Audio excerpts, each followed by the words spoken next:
In this video, we'll talk about rhythm, some of the most common rhythmic values or rhythmic units, and the relationship between these rhythmic values. Music happens over time. The distribution of sounds over time, how fast or how slow they succeed each other, is what we call rhythm. In common parlance, a rhythmic song is one which is typically fast-paced, danceable, maybe has a nice groove to it. But actually, the correct definition of rhythm is just this. It's the systematic distribution of musical sounds over time. It can be really slow, rhythm can be really fast, or it can be anything in between. In music, the rhythm of notes is indicated by rhythmic units, also called rhythmic values.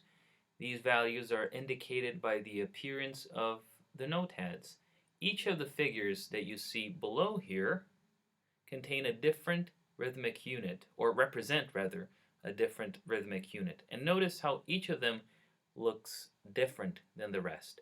When we talked about notes and note heads, and I told you that some of them were filled note heads or black note heads, and some of them were unfilled note heads or white note heads.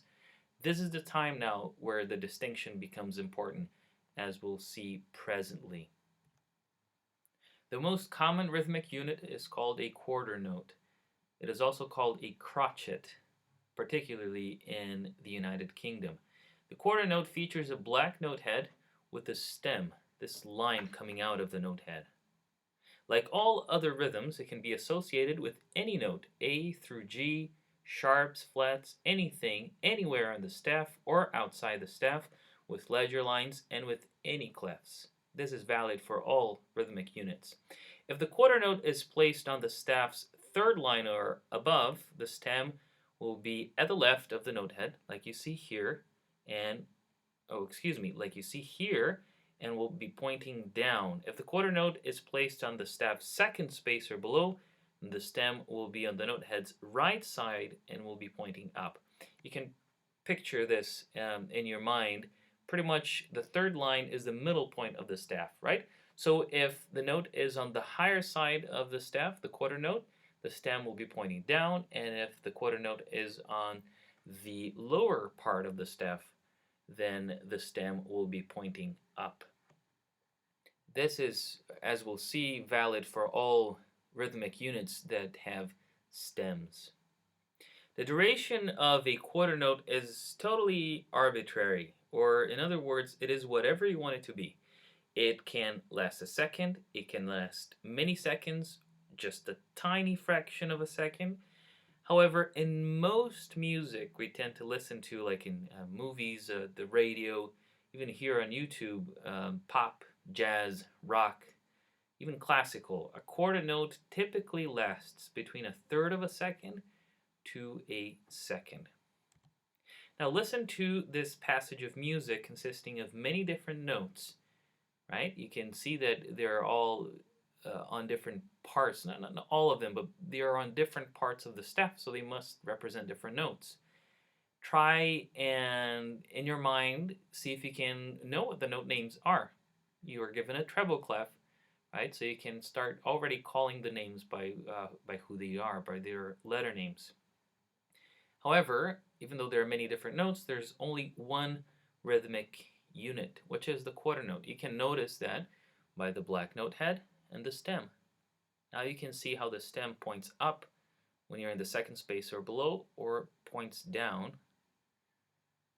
if you're on the third line or above the staff, right?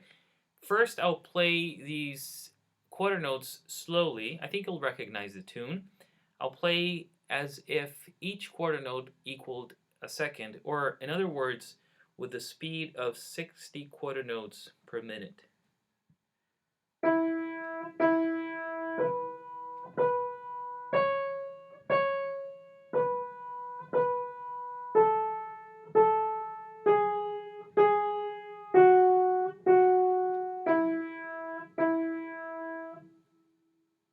Now I'll play it much faster. I'm pretty sure you recognize that slightly varied version because we're only using quarter notes, but still a version of the ABC song Here it is a bit faster, maybe at about 100 quarter notes per minute. How we would sing it.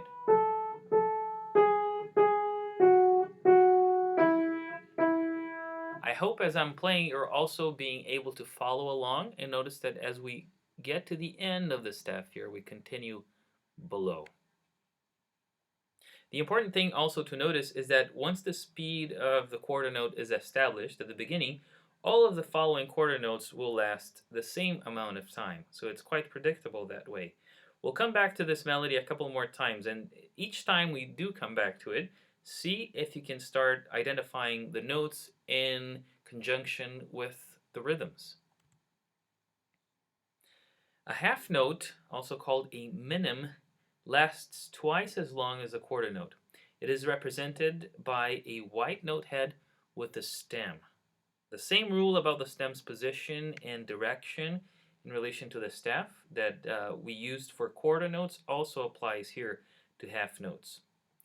A whole note, which you can see here, also called a semibreve, lasts twice as long as a half note and is represented by a white note head without a stem. And notice how the whole note head is actually slightly larger than a note head of the half note and the quarter note, and a little bit more flattened, right, on the top and on the bottom here.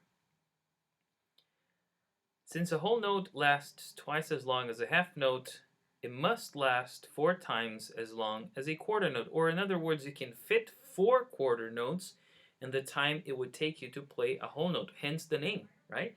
The quarter note, you can play 4 of them where you could play just 1 whole note. They have the same added duration. Now let's listen to that same song, the ABC song that we did earlier, and this time I will put in a mix of quarter notes, half notes, and whole notes, and see if, and try and notice a difference in how often they happen, especially in relation to each other.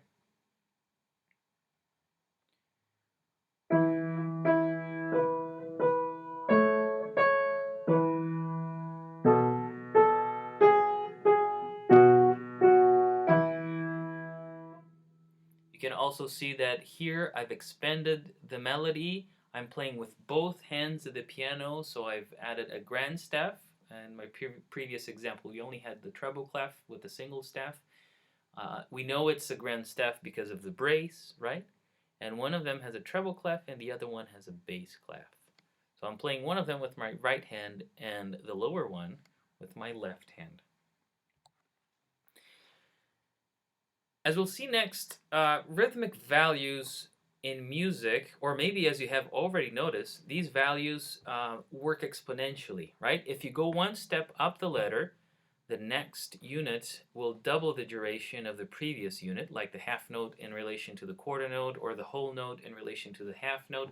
And if you go the other way towards shorter rhythmic units, it will be halving the durations of the units. So you'll get a half of what you had previously each time you go further, one step further. So far we have gone with units longer than the quarter, so let's go the other way. The eighth note, or quaver, lasts half as long as the quarter note. Like the quarter note, it has a black note head and a stem, but notice the difference. You have something coming out of the stem here, just called a flag, curvy line. Right? The same rule that we applied to the stem's position and direction when we talked about quarter notes and half notes is valid here. But notice how the flag is always pointing to the right. Right? And here you see also something else that happened that is different to eighth notes that didn't happen with quarter notes or half notes.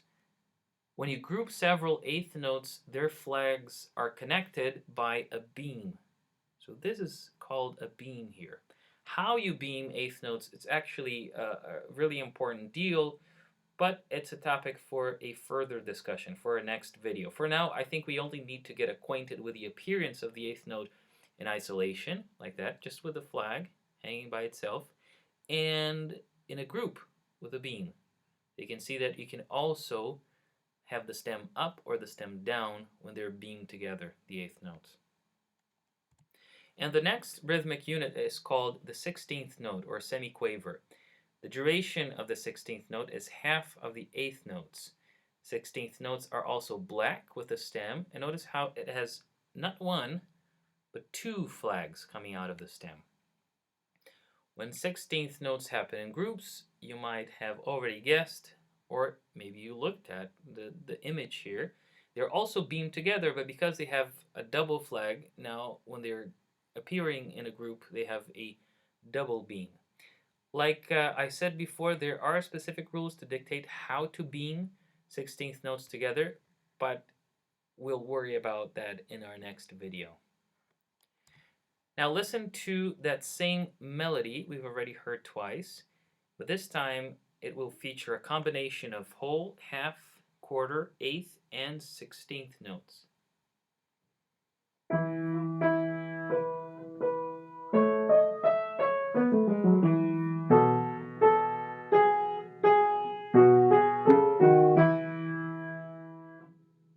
So you can see here that my fastest rhythmic unit was this group of 4 16th notes. And hopefully you were able to notice the relationships, right? That quarter notes are, you can fit 4 quarters where you have only one whole. Likewise, you can fit 4 eighth notes where you have a half note. Here's a combination. You have a half note happening. Here's a combination of 16th notes and a quarter. The important thing is that they all add up to the same duration as a half note would have, right? So between the whole note on one end and the 16th note on the other end, right? From long to short, these 5 rhythmic units or rhythmic values are the most common in music. And for a lot of the music we are acquainted with and we have loved all our lives, it's pretty much it. I mean, there are rhythms that are longer and shorter than these ones, like the 32nd note on the shorter end of the spectrum, or the double whole note on the other end of the spectrum. But these are mostly it, these 5 rhythms. There are many things you can do with them, right, to make rhythm very interesting. And we'll talk about some of the ways in our coming videos. But if you know these 5 rhythmic values, you have a lot of the ground covered already. Thanks a lot for watching. In the next video, we'll talk about meter, how these rhythms happen in time and what patterns they form. We'll talk about tempo, which is another word, an Italian word for time, that in music actually it means speed of succession of notes, and many other principles that govern rhythm in music. Thanks for watching. See you next time.